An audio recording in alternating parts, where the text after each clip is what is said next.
Welcome to my channel Debjani ঠাম্মি। গল্প বলির আসরে আজ তোমাদের সাথে শেয়ার করব বনফুলের লেখা দুধের দাম গল্পটি। হয়তো এই গল্পটি অনেকেরই শোনা, তাও এই যে এখন চারিদিকে একটা কিরকম অস্থির সময়, মানে যা আমাদের কল্পনার বাইরে। এই ভাবতে পারি না যে গণপিটুনি এই ওয়ার্ডটা একবারের বেশি, একবার দুবার শোনা, এরকম শোনা যাচ্ছে এই যুগে। মনে হয় এই গল্পগুলো আবার আবার করে ফিরে আসুক। যদি তোমাদের ভালো লাগে তাহলে লাইক, কমেন্ট আর শেয়ার করে দিও, আর চ্যানেলটিকে সাবস্ক্রাইব করে দিও। স্টেশনে অনেক লোকের ভিড়, যেমন সুন্দর সুবেশা সুতন্নী যুবতী যুবক, তেমন বয়স্ক লোকরাও আছে। আর যেরকম স্টেশন হয় সবাই খুব দৌড়াদৌড়ি করছে, সবাই ট্রেন ধরার তাড়া।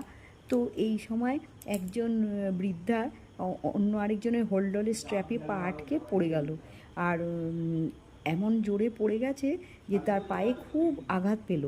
আর যার হোল্ডল তিনি কিন্তু একজন শিক্ষিত ভদ্রলোকই মনে হলো। তিনি তাকে উল্টে বৃদ্ধাকে ধমক দিয়ে উঠল যে পথ চলে দেখতে পারো না, আরেকটু হলেই তো আমার স্ট্র্যাপটা ছিঁড়ে যেত।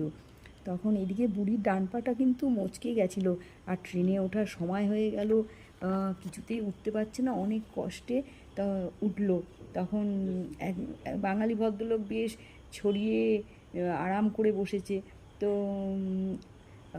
বৃদ্ধা যখন তার সামনে আসলো, তিনি তাকে বললেন, তুমি এখন উঠলে কোথায় বসবে? তো বৃদ্ধা বললেন যে তিনি পায়ের কাছেই চলে যাবেন, দুটো তো স্টেশন, তারপর নেমে যাবেন, বেশি অসুবিধা করবেন না। তো একটু সরিয়ে তার জুতো জোড়া সরিয়ে সেখানেই বসে পড়ল। আর দুটো স্টেশন পরে তাকে নামতে হবে, নেবে তাকে সেই বৃদ্ধাকে আবার আরেকটা ট্রেনে উঠতে হবে। কিন্তু পাটায় খুব ব্যথা পেয়েছে, একদম নাড়াতে তো পারছেই না, দাঁড়ানোও যাবে না মনে হচ্ছে।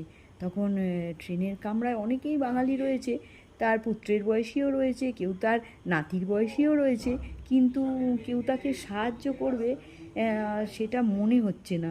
তিনি কি করবেন, কিন্তু এত পায়ে ব্যথা লাগছে। একটু পরে সেই স্টেশন এসে গেল, প্যাসেঞ্জাররা হুড়মুড় করে নামছে, বুড়ির দিকে কেউ ফিরেও তাকাচ্ছে না। তিনি তো তাও বলেই যাচ্ছেন, পারছিলেন না তো বলে যাচ্ছিলেন, আমাকে একটু নামিয়ে দাও না বাবা, আমি তো উঠতে পারছি না। বুড়ির এই করুণ অনুরোধ কারো যেন কানেই যাচ্ছে না। আবার কেউ কেউ ভাবছে তিনি বোধহয় উইদাউট টিকিট, কিন্তু না, তার সেকেন্ড ক্লাসের টিকিট ছিল। আবার কেউ কেউ ভাবছে, না জেনেই মন্তব্য করছে যে এরকম হেল্পলেস বুড়িকে রাস্তায় একা ছেড়ে দিয়েছে, তার স্বামী ছেলের কি কোনো কাণ্ডজ্ঞান নেই। সিগারেটে টান দিতে দিতে তারা নেমে গেল। এই সব মন্তব্য করতে করতে গাড়িতে যারা ছিল তারা কেউ টিফিন বক্স খুলে খাওয়ার দিকে মন দিল, বুড়ির কথা যেন তারা শুনতেই পাচ্ছিল না। তখন কোনো মতে দু হাতে ভর দিয়ে ঘেঁষটিয়ে ঘেঁষটিয়ে ট্রেনের দরজার কাছে আসলেন, কিন্তু নামতে আর পারছে না, এত ব্যথা। তখন কেউ বলছে, একজন মারোয়ারি, তারা বলছে তুমি কি করে নামবে?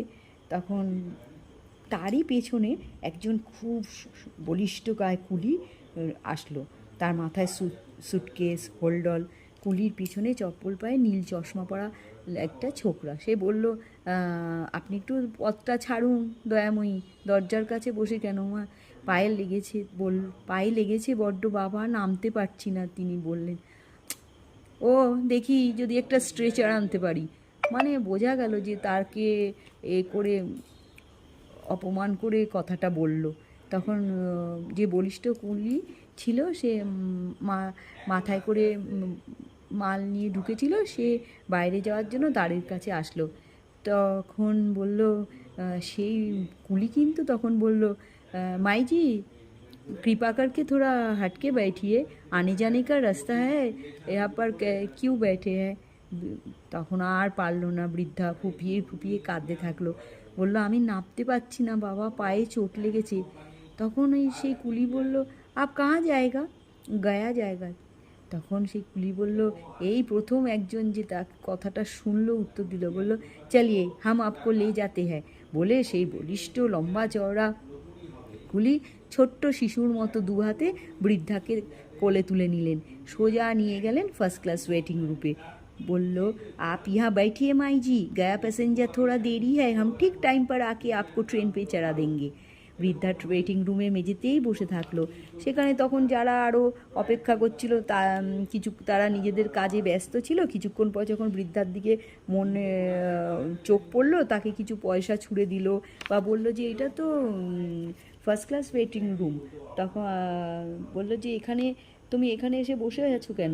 তখন বলল যে আমার একটু পরেই ট্রেন আছে, আমার সেকেন্ড ক্লাসের টিকিটও আছে।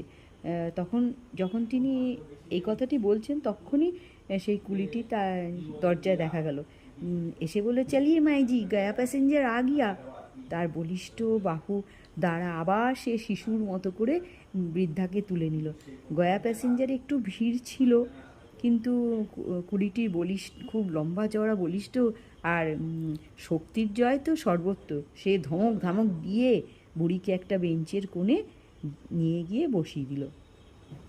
বৃদ্ধা তাকে 2 টাকা বার করে দিলেন। তখন কুলিকে বললে, তুমি এটা নাও। কুলি বলল, আমার মজুরি 8 আনা, তুমি 2 টাকা দিচ্ছ কেন? তখন বৃদ্ধা বললেন, তুমি আমার জন্য এত করলে বাবা, তাই একটু বেশি দিলুম। সেই কুলিটি তখন হাত জোর করে বলল, না মাইজি, আমাকে মাফ করবেন, আমি ধর্ম বিক্রি করি না। তুমি আমার ছেলে বাবা, ছেলের মতো কাজ করেছো, আমি তো তোমাকে দুধ খাওয়াইনি। সামান্য যা দিচ্ছি তা দুধের দাম মনে করেই নাও বাবা। দীর্ঘজীবী হও, ভগবান তোমার মঙ্গল করুক। বৃদ্ধার গলার স্বর কেঁপে গেল, চোখের কোণে জল টলমল করছে। কুলি ক্ষণকাল হতভম্ব হয়ে দাঁড়িয়ে রইল, তারপর প্রণাম করে নেমে গেল।